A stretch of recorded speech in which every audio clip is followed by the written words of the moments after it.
Australian coins of the future are likely to feature the head of King Charles III facing the opposite way to his late mother's. But they will circulate alongside each other in a sort of mother and son currency double act. A west-facing Charles III would continue a royal tradition, said to have started under Charles II in 1660, whereby a new monarch faces the opposite direction to their predecessor in their profile portrait on coins. Catch all of your favorite shows on Channel 7 or stream free on 7plus. Since her coronation in 1953, 6 likenesses of Queen Elizabeth II have appeared on the obverse side of Australian coins, the last of them struck in 2018, with all facing right. The only exception to the about-face convention was the coinage featuring Edward VIII, who insisted on his profile facing left. It is not clear whether this was an expression of rebellion against convention, or vanity, to show what he regarded as his better profile, containing his hair parting. John Richardson of Britain's Open University said. It was nevertheless determined that designs for the coinage of George VI, his successor, should be prepared as if that of Edward VIII had depicted him facing right, thus reinstating the original tradition. Those involved in the long and complex processes of producing Australia's currency won't say how quickly the image of King Charles might appear. But coins and the $5 note bearing his mother's image won't vanish overnight. The future of the $5 note. While the Australian Mint produces the nation's coins, responsibility for all aspects of the production and issue of Australian banknotes rests with the Reserve Bank of Australia. In a statement on Friday, the RBA said, there will be no immediate change to Australian banknotes. The $5 banknotes featuring the image of Her Majesty the Queen can continue to be used.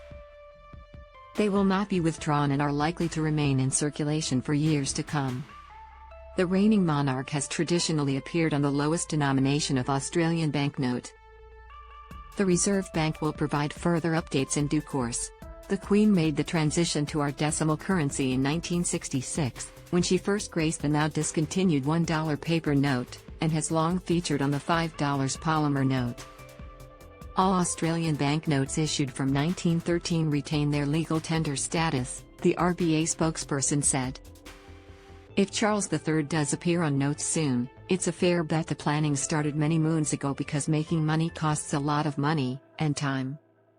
The RBA's latest suite of polymer notes, called the NGB, Next Generation of Banknotes, program, took 10 years and $37 million to complete, ending with the $100 bill in 2020.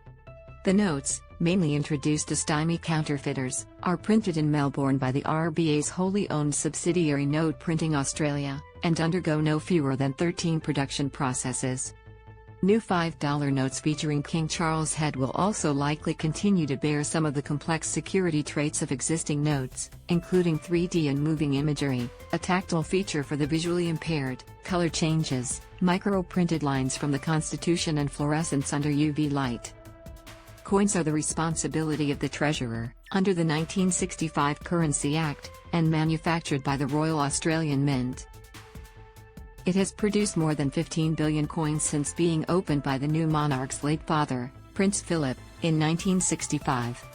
Australia won't be the only nation in the Commonwealth facing the prospect of introducing new designs on its coins and notes.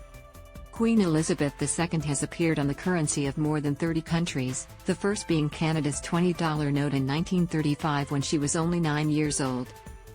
She is still likely to be in circulation somewhere, a century later, and well after her death, which was announced on Friday at the age of 96.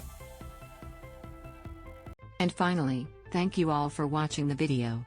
Please like and comment your opinion so we can discuss together. Don't forget to subscribe, press the bell to follow and update many other interesting news.